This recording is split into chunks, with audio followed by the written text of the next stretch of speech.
నమస్కారం ప్రజలారా, public power YouTube ఛానల్కి స్వాగతం. మరొక సమాచారంతో మేము ఎందుకు వస్తున్నాను.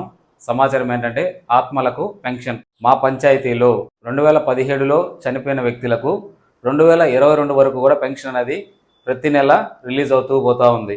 ఈ విషయాల్ని నేను సమాచార హక్కు చట్టం ద్వారా తెలుసుకొని చనిపోయిన వారికి గ్రామాల పెన్షన్ ఇస్తారనే విషయం తెలుసుకొని పై అధికారి అయిన ఎంపీడీఓ గారు తెలియజేయడం జరిగింది. కానీ ఈ విషయాలపైన ఎంపీడీఓ గారు ఏ విధంగానూ స్పందించలేదు. అదే సమాచారంతో ఆంధ్రప్రదేశ్ లోకాయుక్త కోర్టుకి ఫిర్యాదు చేయడం జరిగింది. లోకాయుక్త వారు నేను పెట్టిన ఫిర్యాదును స్వీకరించి ఎంక్వైరీ చేయడం జరిగింది. ఈ ఎంక్వైరీ అనేది 7/4/2022 తేదీన నాయుడుపేట ఎంపీడీఓ కార్యాలయంలో ఎంక్వైరీ చేయడం జరిగింది. ఈ ఎంక్వైరీలో వీరు కూడా చనిపోయిన వ్యక్తులకు పెన్షన్లు అనేటివి ఇస్తున్నారనే విషయాలను బయటపెట్టడం జరిగింది.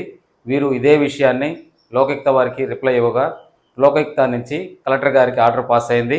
ఈ ఆర్డర్ నంబర్ మీకు చెప్తాను, ఒకసారి చూడండి.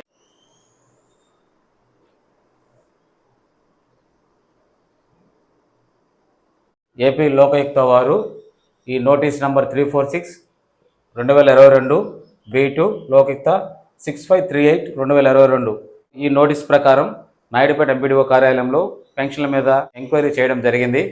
ఆ ఎంక్వైరీ తదనంతరం వీళ్ళు రిపోర్ట్లన్నీ లోకాయుక్త వారికి సబ్మిట్ చేయగా తర్వాత లోకాయుక్త వారు దీని మీద ఒక నిర్ణయాన్ని తీసుకొని మా పంచాయతీ సెక్రటరీని సస్పెండ్ చేయడం జరిగింది. ఈ సస్పెండ్కి సంబంధించిన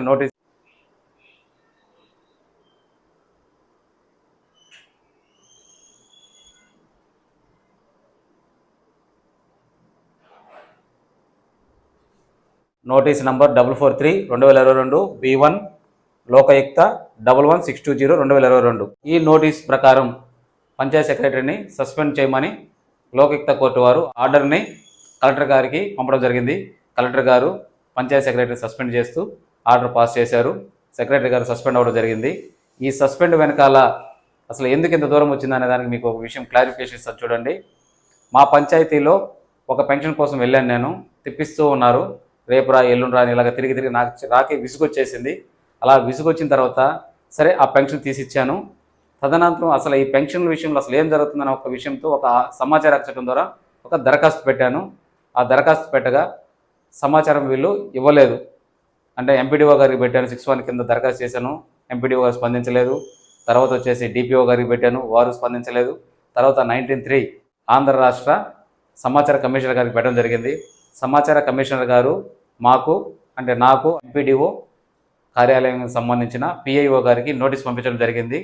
మీరిద్దరూ ఒకరోజు విజయవాడకు రమ్మని ఆ నోటీస్ సారాంశం, ఆ నోటీస్ని బేస్ చేసుకొని మేమిద్దరు వెళ్ళడం జరిగింది. ఆ రోజు సమాచార కమిషనర్ గారు ఎందుకు మీరు సమాచారం ఇవ్వలేదని వారికి చెప్పగా వారు ఏదో సమ్ రీజన్స్ చెప్పారు. తర్వాత నన్ను అడిగారు, మీకు ఏం కావాలండి అని. నాకు సమాచారం కావాలని అడగడం జరిగింది. విజయవాడ నుంచి నాయుడుపేట రాగానే ఒక 1 వీక్లో వీరు సమాచారం ఇచ్చారు. ఆ సమాచారం కూడా ఏ విధంగా ఇచ్చారని అంటే కంటిన్యూస్ ప్రాసెస్ ఇవ్వాల. ఈ సంవత్సరంలో ఒక 4-5 నెలల సమాచారం ఇచ్చారు. నేను అట్లా 10 years డేటా అడిగాను. ఈ 10 సంవత్సరాల డేటా అడిగితే నాకు వారు ఇచ్చింది 5 సంవత్సరాల డేటానే ఇచ్చారు. డేట్ టు డేట్ జంప్ అనేది జరుగుతూ ఉండింది.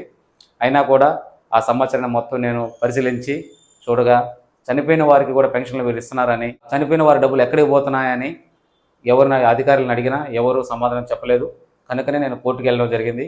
కోర్టు వారు నిజంగానే ఈ పెన్షన్లు అనేది పక్కదారికి వెళ్ళిపోయింది అనేసి వారు నిర్ధారణ చేసుకొని సంబంధిత అధికారిని సస్పెండ్ చేయడం జరిగింది. దీన్ని బట్టి మీకు అర్థమవుతుంది, మీ గ్రామాలలో మీ పంచాయతీలలో కూడా ఇదే విధంగా ఉండవచ్చు, ఉండకపోవచ్చు.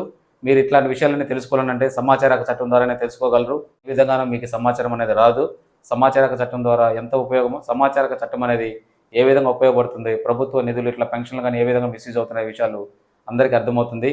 ఏదైనా కూడా పేదవారికి మాత్రమే రూల్స్ వర్తిస్తాయి. ధనవంతులకు, రాజకీయ నాయకులకి ఈ రూల్స్ అనేది వర్తించవు. ఎందుకనంటే 2017లో మనిషి చనిపోతే 2022 దాకా పెన్షన్ రిలీజ్ అవుతుందని అంటే అర్థం చేసుకోండి పరిస్థితి ఎంత తీవ్రంగా ఉందనేది.